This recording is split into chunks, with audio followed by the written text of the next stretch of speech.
Isang negosyo recipe na naman ang ating ibabahagi na pwedeng pagkakitaan ng mga stay-at-home moms, daddies, kuyas, atis at mga titas and titos. Subok na po ito, masarap, konti lang ang mga ingredients at madali lang din gawin. Tara, samahan niyo akong magluto nito. So, meron tayo ditong 2 kilos of overripe na banana. Green na saging po ang ating gagamitin. So, approximately, nasa 5 cups ito kung i-mash natin. At gumamit lang po ako nito ng masher. But kung walang available, pwede ding fork na niyong gamitin. Nag-add tayo dito ng 8 pieces of large eggs. At saka 4 teaspoon of vanilla. Mix lang natin to fully combine. Nag-add ako dito ng 2 cups of oil. Coconut oil po ang aking ginamit, but any kind of oil pwedeng gamitin. So, nag-add din tayo ng 3 1/2 cups of brown sugar at 7 1/2 cups of all-purpose flour. 5 teaspoon of baking soda at 5 teaspoon of fine salt. Mix lang natin to fully combine.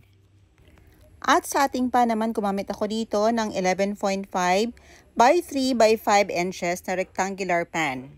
At dahil may extra almonds tayo na nabili, nilagyan natin ito.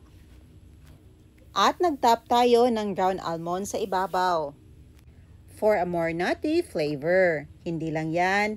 Meron din tayo ditong nabili na trail mix nuts.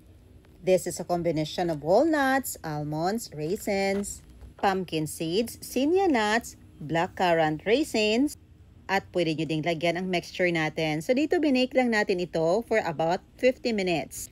180 degrees Celsius. At itong extra nilagay lang natin sa ating regular na size na pan. At nilagyan natin ito ng mga nuts. So, ito pala yung nuts na nabili natin. Buy one, take one ito. Napakasulit talaga ang trail mix nuts na ito. 150 pesos lang at buy one, take one na. At hindi ka magsisisi dahil napakadaming walnuts. O diba, kita mas nyo? Talagang sulit ang bayad nyo kapag bumili ka nito. Kaya check nyo sa comment section below. And after a few minutes, so after 50 minutes, chinyak na natin. Tinutpick test lang natin ito and when it comes out clean, so that means luto na. Pinapares lang natin ito for about 30 minutes before natin i-unmold. At ito na ang ating napakasarap na banana bread with mixed nuts. Napakabango nito. At ito naman ang tirang mixture na binake natin kanina. Toothpick test lang natin. And when it comes out clean, so that means luto na. And after 30 minutes sa pag-rest natin, ito na. Hahanguin na natin ito. I-unmold na natin. So talagang excited na tayong tikman ang ating napakasarap na banana bread with trail mixed nuts. O diba? Kitang-kita nyo. Bonggang-bongga talaga sa sarap. At mas maging masarap pa ito kung lagyan nyo ang buong mixture natin ng mixed nuts para talaga namang napaka-espesyal. So, itong ginawa natin pang negosyo ito. So, okay lang na sa top natin ilagay. So, ito na, tikman na natin.